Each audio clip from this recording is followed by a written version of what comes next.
Yowza, yowza, yowza, yowza, ding, ding, ding. I don't know where that came from. So a Spanish company is buying Southern Connecticut Gas and UI.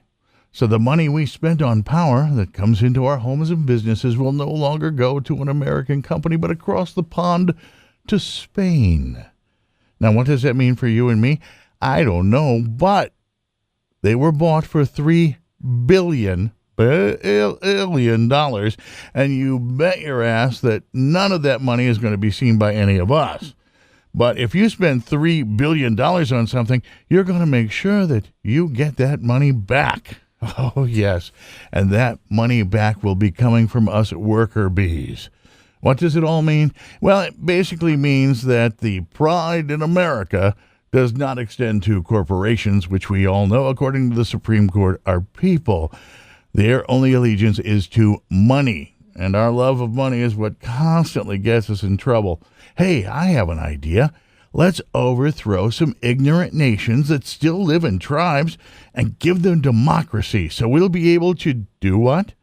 Business with them. And how did that work out? Middle East has no interest in democracy. They're tribes. They've been killing each other over religious nonsense for hundreds of years. They have no, zero, zip, nada interest in joining the 21st century.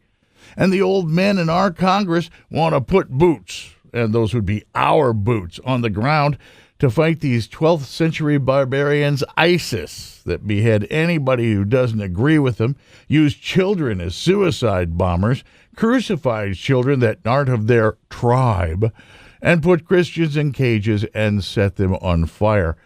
Why does it have to be Americans fighting that? Islamic countries, with a few exceptions, have no interest in a fight that should be theirs.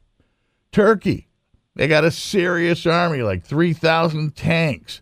The Saudis, United Arab Emirates, they all have standing armies, and they live right next door to these savages. And yet their people say, well, no, ISIS is not a threat to their national interests, so how the hell is it a problem for us thousands of miles away? Maybe it's time we changed our number so America is no longer on the speed dial when they look for somebody to fight their wars. Perhaps, just perhaps, if they pay for it with their own blood, they'll eventually get tired of killing each other. And if they don't, then maybe they'll just kill each other all the way across. You know, after all, we have discovered lots of natural gas and oil in this country. In fact, they say now we're the world's biggest producer, so we don't need their oil. Unless, of course, you talk to our oil companies. Always follow the money if you want to find out why stupid things happen. Don't believe it? Then how did Birdman get to be the best picture at the Academy Awards? And Walking Dead people, really, we've watched zombies ripping people apart, eating their flesh, but the sight of two gay guys kissing because they just realized each one was alive bothered you? Really? All this homophobic crap, put it on the back burner, because rest assured, good Christians, when Jesus comes again, God will be having the gays in charge of the decorations and catering for that whole affair. Straddling 2 months this weekend. We say so long to the shortest one, and a hearty hound dog howdy to March. A month that comes in like a lion. So gird your loins and get ready to roar. Get ready for summertime parties, which each day become closer. We need to start practicing for the summer, so let's get to it now. Pig out, pork out, freak out for this final weekend of February is here. It's a rolling down the road, and you gotta,